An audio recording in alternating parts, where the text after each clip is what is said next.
People usually use sleep paralysis. It's a technique to induce lucid dreaming. And I've done it actually, well, I do it all the time. That's actually how most of my lucid dreams start. But it's not like I do it. I used to be able to do it when I'm falling asleep. So I just lay on my back until my body falls, it becomes paralyzed into sleep paralysis. And then when kind of sense it or feel it, I move my dream hand out of my real hand.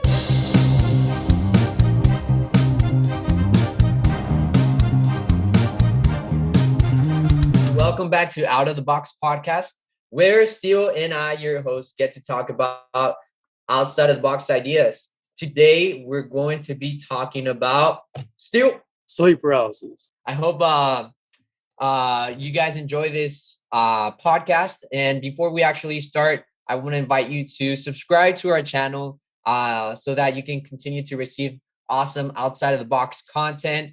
And if you enjoy our content, also please feel free to give us a like down below and let us know what you thought of the podcast. So, Steele, have you had sleep paralysis before? Oh yeah. What is this attributed to?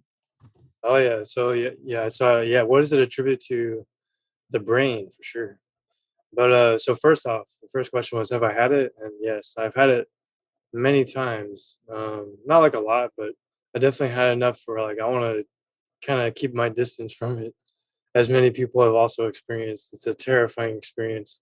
Yeah. Um, yeah. So just to like give people an idea, so like most people probably have heard about it. You know, it's a very common term nowadays that people are all into. So sleep paralysis is like where you wake up, or some cases when you're falling asleep, your body falls asleep before your mind does, or you wake up and your mind wakes up, but your body's asleep. So your body's like paralyzed basically from like the neck down, and the only thing you can really move is your eyes. And one way to escape it is like breathing differently. So those are like the two things you can control. And people say they like hallucinate things and see weird things. It's almost like a in between dream state. So yeah, it's kind of scary, man. It's People say they see terrifying stuff. I haven't really seen anything too terrifying though. Just I've had weird stuff happen. Yeah, man. And so you said it's like a state between sleeping and wake state. So, going into the aspect of the brain, you know how there's different wavelengths of the brain. There's, of course, beta, which is the most awake state. Then there's alpha, which is the creative state. Then there's delta, which is where we start falling into sleep, right? And then theta, which is the state where we're getting replenished while we sleep, right? Mhm. And so, I'm guessing it's somewhere between delta and alpha, right? So you're getting all these creative juices between wake and sleep, right? And so maybe that could be causing those hallucinations, right? It's Yeah, going. it's pretty strange. I don't know if you heard about hypnagogic hallucinations. So those actually commonly happen. Also during those states that you're talking about. I don't know all the details about the brainwaves, but I imagine that might probably play some role in it. But hypnagogic hallucinations are normal kind of hallucinations when you're half awake, half asleep in the morning. Mm, They can be like dots float. Like I used to see it as a kid in that state, like strings of like red dots like moving around and stuff. It's pretty weird. Other people see other stuff too. But it's funny, the the first time I experienced sleep paralysis was actually in San Antonio. wow.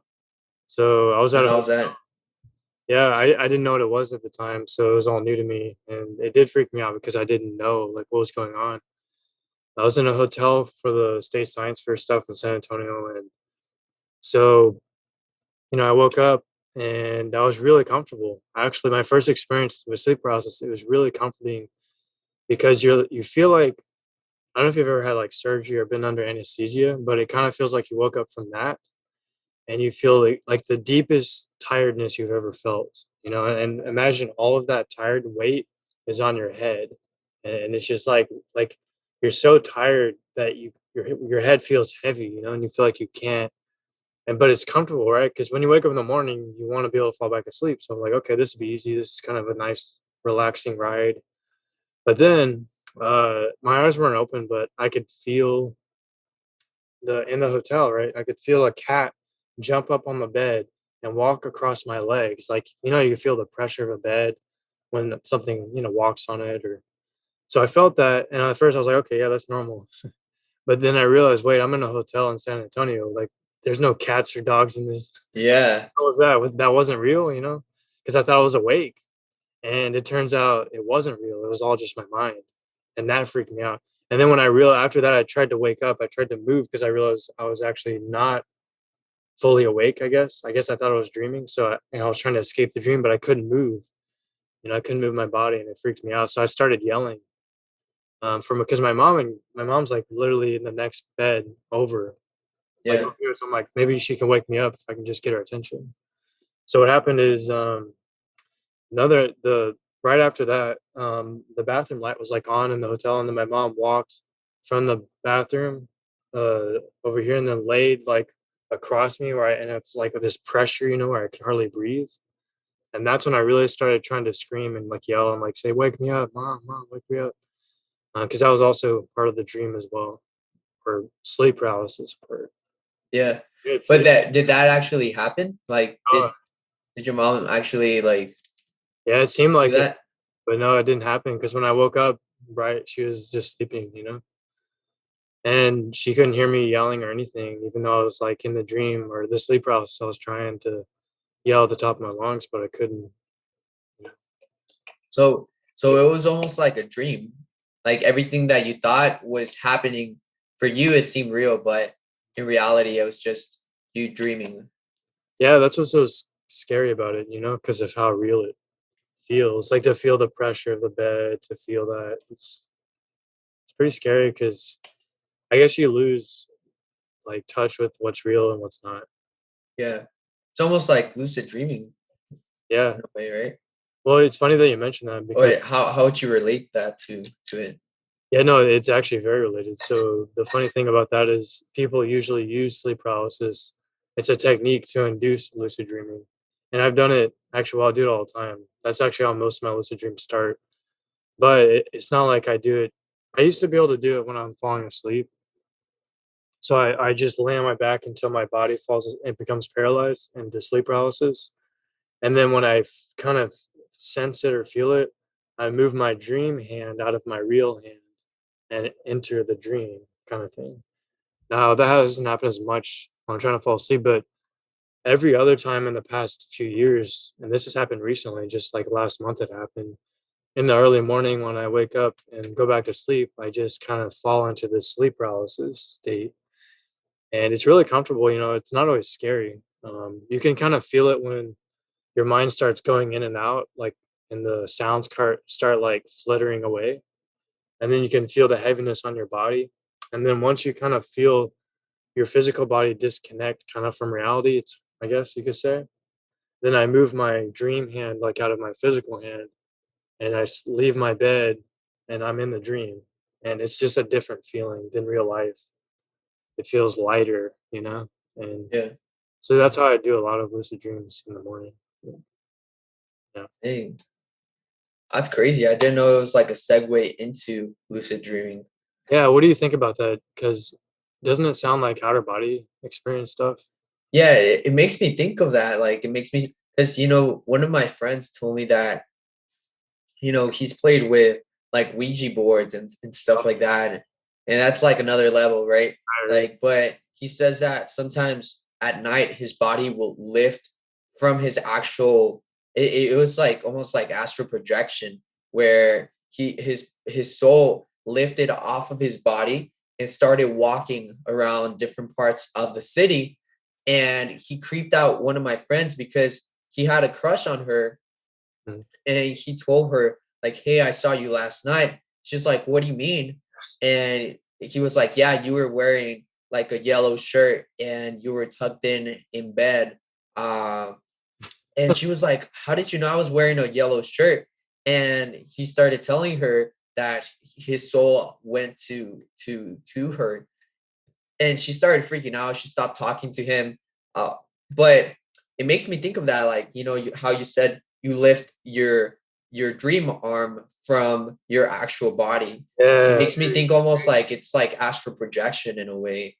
yeah, and I have an even more vivid experience like that where it really felt like it was my soul, because I think what you're talking about astral projection, I think that's just, I think, or maybe what if we're all talking about the same thing? I say I can enter sleep paralysis and leave my physical body in my dream body and I'm in a lucid dream, but then other people say, no, that's astral projection. My spirit is leaving my physical body when I'm sleeping.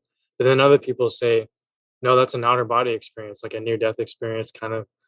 So it's Mhm. like, well, they all sound very similar. That I think we're just using different words maybe for the same experience. But one vivid experience I had one morning was it was where I was kind of felt like I was lifting out of my, instead of like just moving my hand, I felt like I was actually floating above my physical body and my dream body, just as per usual, like I usually do in the morning to lucid dream. But at that moment, it felt so like everything felt so much stronger in terms of texture, detail, sensation. Like I could feel vibrations throughout my dream body that I couldn't feel before, and I could see the glowing kind of parts of my hands, when I was out. And yeah, the best way I can describe it, it just feels like energy vibrations, like, and the physical sensations are so powerfully strong. And there was like a voice kind of talking to me or something when it was happening. And I remember I thought I was going crazy right before it happened. The voice was talking to me when I was laying on my back, and I thought I was going crazy. I was like, "Oh, great! I inherited my dad's schizophrenia, and now I'm actually starting to go crazy." But then I realized, oh wait, no, this is a dream. It's sleep paralysis, and so I started lifting up, and that's when I felt and that's when Yeah. I left. But that was really weird, and yeah, I don't know. What do you Wow. think? Like, Yeah, because it makes me think that there's a lot of people, and I looked into it this like faintly, but when people have astral projection, their soul is almost lifted out of their body, but a small string still attaches yes, to the actual body. It's almost like that's what connects us from actually, you know, from death, like that string. And it makes me think of like the movie of Hercules, where these ladies are the ones that, like, they're like in the underworld, and they're the ones that cut the life string oh, I didn't know that. of people. And so it makes me think like, oh, that string is related to the soul being connected to the body. And so when death happens, that string is detached and it's lifted off into wherever it's gonna go. Yeah, when I first heard the string thing, I thought the same thing. I was like, maybe it is. That's like that. Like when death happens, the string is cut for whatever reason, and it's such a mystery. They say Yeah. that string can stretch infinitely, like when you leave your body, but you just snap back with the string or whatever it is. So it's really strange. Yeah. Yeah, But that's certainly not something that happens in sleep paralysis, right? That's I don't sleep paralysis is more like hallucination, like you see. can't move your body kind of deal, right? That's what I'm not sure on because I find it to be such a gray area of confusion because it does sound like the same thing as astral projection to me and outer body experiences. It all sounds the same, like, and that's what it kind of feels like to me too. Like when I'm in sleep paralysis itself, like we talked about, is like hallucinations when your mind is half awake and your body's asleep, but your mind's still kind of awake. So like it starts out like that, but then when I enter the lucid dream, it's like deeper than that because I'm actually in a lucid dream. And to be in a lucid dream, I have to be like fully asleep. Or at least I'm assuming because we really don't know. There's still some limited information on it. But at least from what I can understand, I must be going into a deeper state of sleep than being half awake from sleep paralysis to a lucid dream and then experiencing the lucid dream as I leave my body in my bed. So like I don't know, is that the same thing as astral projection? I guess that's what I'm wondering. It it seems like it because I'm Yeah, leaving my physical body. yeah. Yeah. Yeah, I mean, I wonder what's happening in the brain when sleep paralysis happens. I'm guessing like that would be the identifier, whether it's different from from other aspects of. or maybe this is a gray area, like you said, that hasn't been really researched much, and so it's kind of hard to tell whether it's, you know, the same thing as astral projection or just another thing that we can tap into, right? Naturally. Yeah, and that's right. I mean, I don't know the details of the brain, but I do know like I mean, it says here, and this is a .edu website, so it's pretty trustworthy. It says that you're still in REM stage of sleep, which is usually when you dream REM sleep. So that's interesting. So it says you're still kind of in a dream. Your brain is still in a dream state when you're having sleep paralysis. In terms of the other Mhm. details, I'd have to look. It's interesting that I talked about breathing. I don't know if you saw that breathing becomes more shallow, Yeah, yeah, and that's interesting because, you know, a lot of these things, and I've been reading a little bit about breathing in the aspect that whenever we breathe through the mouth, right, it's shallow breathing. And whenever we breathe through our nose, it's actually, you know, why do we have our noses? So a lot of people don't question that. We just naturally, well, we've been trained or habitually become more of mouth breathers, but breathing through our nose actually prevents a lot of things from happening. And so maybe people who experience unwanted sleep paralysis could be due to the fact that they're not breathing correctly. Maybe they're snoring, and due to their snoring, you know, which is not giving the brain a good amount of oxygen. Maybe that's why the blood pressure actually goes up. You know, like it said, you know, because a lot of high blood pressure problems are actually because of poor breathing. Well, some of them are attributed to that. It was something I learned from this guy who's actually studied it. His name is James Nestor, and so it's pretty interesting how, you know, a lot of problems are attributed to breathing, and so it's interesting how sleep paralysis, you know, maybe unwanted sleep paralysis could be due to poor breathing.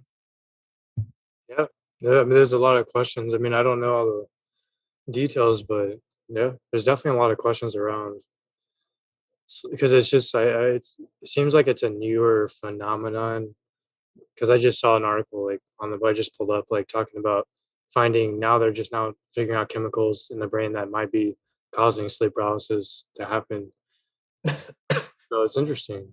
Yeah. I mean, that's my final word on it. Yeah. Mhm. I think it's definitely an interesting topic that definitely needs a little bit more research on, that could maybe go back to fundamentals, like, you know, like we talked right now about breathing. So yeah, I think those will be the final words. Let us know, guys, what do you think? Is sleep paralysis the same thing as astral projection, or is it different? What are your thoughts on sleep paralysis? Let us know down below, and until next time, we will see you.